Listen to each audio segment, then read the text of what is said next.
एक बार था एक बस ड्राइवर बलानंदन नाम का। वह अपने माता पिता, पत्नी और बच्चों के साथ रहता था। बलानंदन पढ़ा लिखा नहीं था, पर बहुत बुद्धिमान था। हर रोज वह काम पे जाता था और अपना शिफ्ट खत्म करके शाम को घर लौटकर अपने परिवार के साथ समय बिताता था। एक दिन दफ्तर पर उसके अफसर ने उसको बुलाया। बलानंदन, इधर आओ।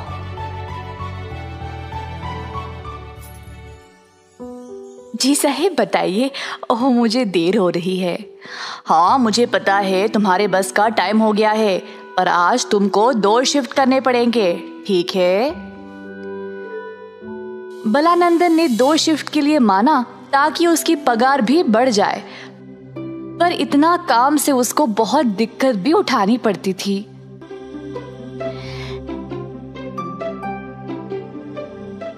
सर जी, तो इससे क्या मेरी तनख्वाह भी बढ़ेगी?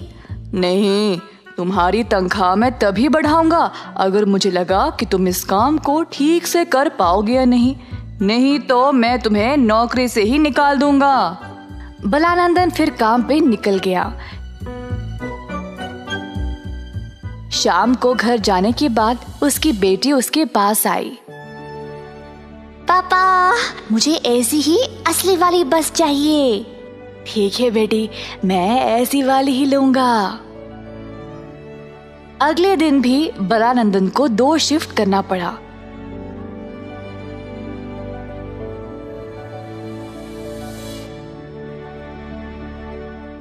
केवल दोपहर में आधे घंटे का लंच ब्रेक के बाद फिर से बस चलाना पड़ा, रात के 9 बजे तक।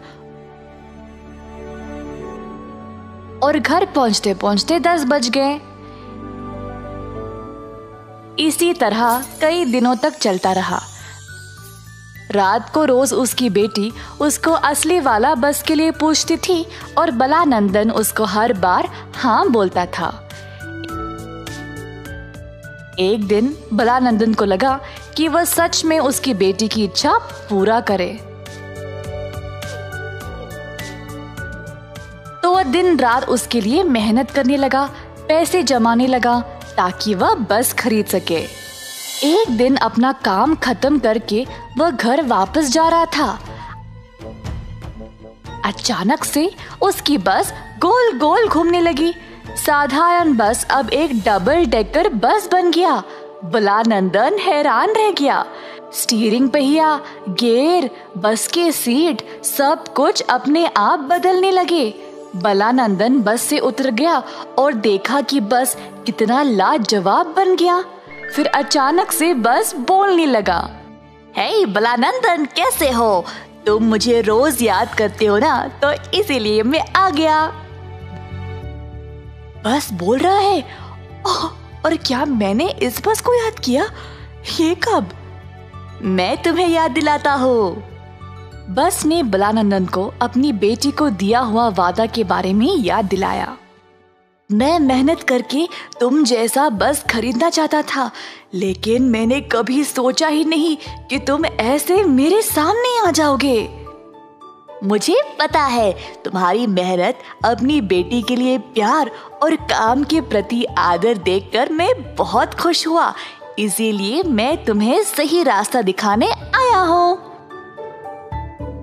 क्या तुम मुझे सही रास्ता दिखाने के बाद छोड़ दोगे? मैं तुम्हारे साथ ही रहूंगा, पर मैं कोई जादू नहीं कर सकता। जब तुम्हें सफलता प्राप्त हो जाएगी, तब मैं अपने असली रूप में चला जाऊंगा। तो बलानंदन ने लाल बस की बात मान ली। घर पहुंचने के बाद उसने अपने परिवार को बाहर बुलाया बस दिखाने के लिए।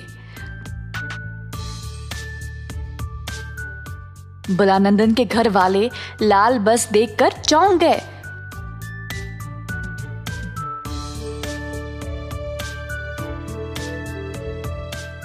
उसकी बेटी ने उसको खुशी से गले से लगा लिया। पापा, असली वाला लाल बस, वाह!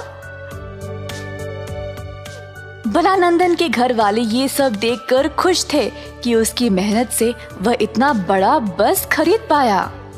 उस दिन से बलानंदन 1000 से ज्यादा लोगों को बस की सवारी देने लगा, अलग अलग जगहों तक। लाल बस की मदद से उसके कई अच्छे यात्री बन गए। अपनी मेहनत की कमाई से उसने 23 डबल डकर बसें खरीदे। हर एक बस के लिए एक ड्राइवर रखा और उनको हर महीने तनख्वाह भी दिया। 23 बसें लोगों को 23 अलग अलग स्थानों पर ले जाया करती थी। लाल बस भी बलानंदन की मेहनत को देखकर बड़ा प्रसन्न हो गया। अंत में जब उसको सफलता मिल गई तो लाल बस अपने असली रूप में वापस चला गया। लाल बस, आपका बहुत बहुत धन्यवाद। तुमने मुझे सही रास्ता दिखाया। मैं इस एहसान को कभी नहीं भूलूंगा। इसी तरह बलानंदन ने double decker red bus private limited की कंपनी शुरू कर ली अपने 23 बसेस के साथ, और जल्द उसने पूरे देश में अच्छा नाम कमा लिया। इस कहानी से हम ये सीखते हैं कि अगर हम खुद पर विश्वास रखेंगे तो कुछ भी पा सकते हैं, और इस काम के लिए कोई चमत्कार की भी जरूरत